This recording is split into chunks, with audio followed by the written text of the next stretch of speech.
South East Radio's Business Matters with Karl Fitzpatrick. My next guest will be one of the keynote speakers at Retail Excellence Ireland's Rethinking Conference, which will take place in May.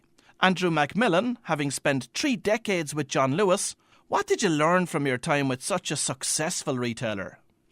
It's interesting, Carl. I mean, one of my clients actually said that I should speak about this a little bit more.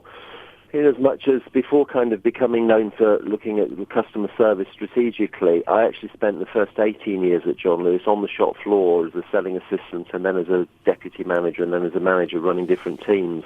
And it was really useful that for me this isn't just an intellectual exercise and an academic viewpoint. It's actually something I've spent most of my life doing.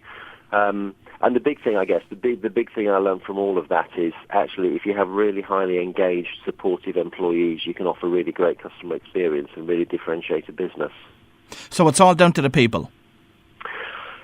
Most of it is. You need a great product and you need a nice environment as well, but actually the people can make a massive difference, more so than almost anything else. Now, during your time in John Lewis, you were brought into the internal consultancy department, and when you were there, you wrote a report about the customer experience findings from that report. Well, this was back in 2000, and at the time, John Lewis still had a fabulous reputation in the UK for customer experience, not just in retail, but really considered particularly good across any sector. But what we did was we did a lot of mystery shopping and sent people in just to browse, to see how they were welcomed, to see how they were spoken to in the shops.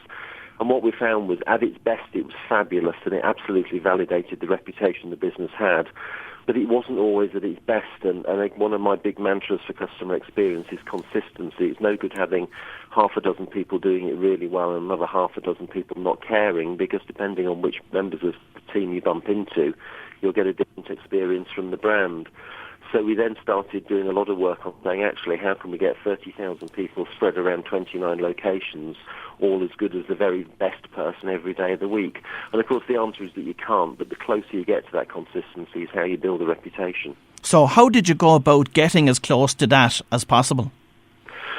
By being really clear about what we wanted to do, but about how people should be welcomed when they walked into the shops, about how people should behave, the kind of attitude we fostered amongst the selling teams. And it is about behaviour and attitude and stating behaviour and attitude expectations. It's, for me, not about giving people scripts, which becomes kind of hollow and plastic and doesn't really work.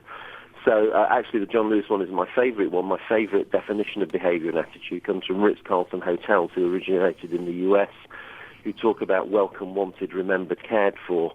And actually that's how they look to treat their guests. But interestingly, back to the employee proposition, that's how they also look to treat each other before they think about talking to a guest. So it's about having a set of behaviours and values that kind of everybody understands and interprets in their own way. Now, you're living, of course, in the UK, but you do travel to Ireland. What are your thoughts on customer service, both here and in the UK? I think it's very, very similar, actually. You've got really good examples. I can think of some super examples in Ireland, and I can think of some not so good ones as well. And the same within the UK.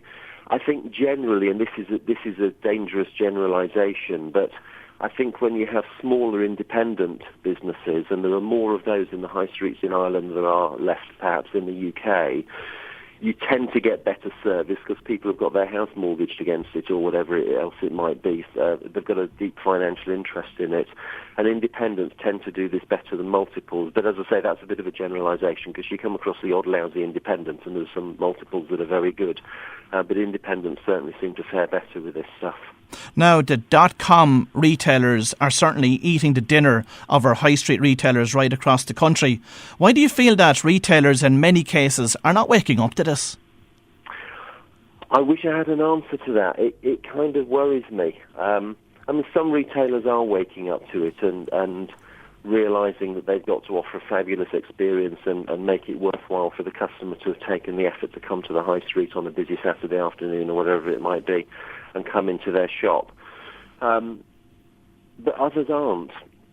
And those that aren't seem to be continually complaining that the likes of Amazon and others are taking their market share, but not actually doing anything about it. And that baffles me, quite honestly, because if I were running a retailer as opposed to a consultancy, I would be doing everything I can to make my customers as loyal as possible and have them telling all their friends what an amazing shop I got and how much I cared for them. And Andrew, how closely linked are employee engagement and customer experience?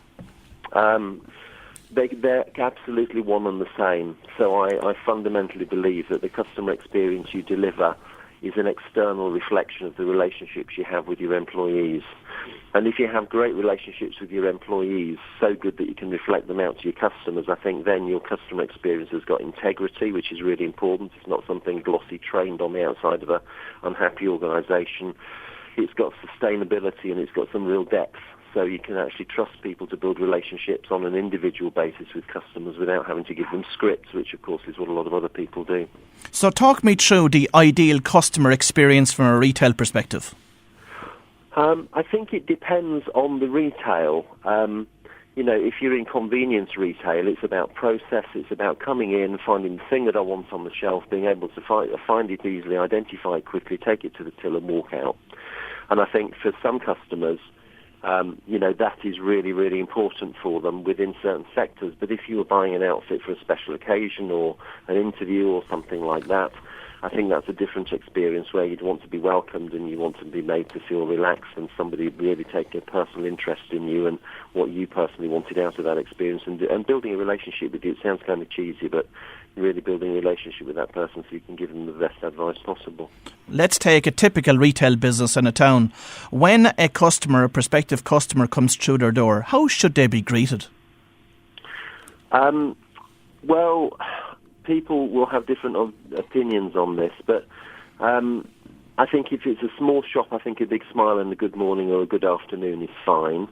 I think if it's a larger store, I think actually probably you wouldn't want to be doing that because if they got a good morning from everybody as they bumped into them, it would become a bit overpowering after a few minutes. So I used to advocate within John Lewis that we actually just smiled and made eye contact with people.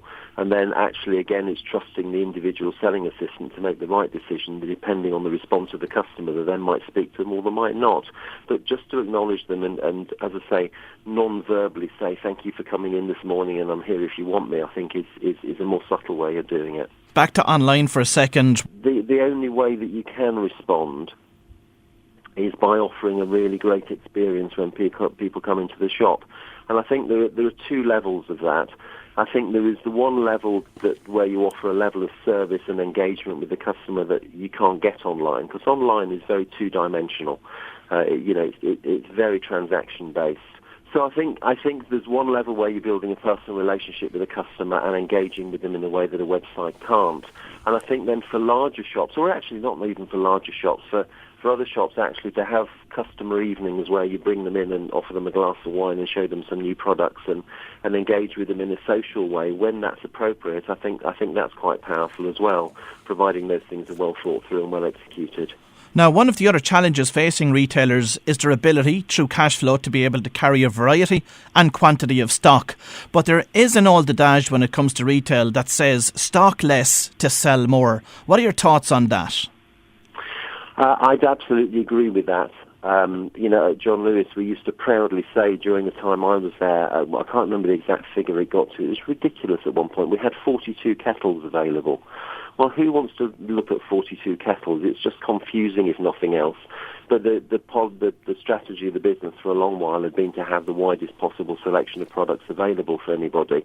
Well, invariably, you never could keep 42 kettles in stock, so often people, the one they wanted wasn't available, or a bestseller wasn't available because money had been invested into stocking something that wasn't so popular. So we rationalised that a lot, and it's still a very wide and varied assortment.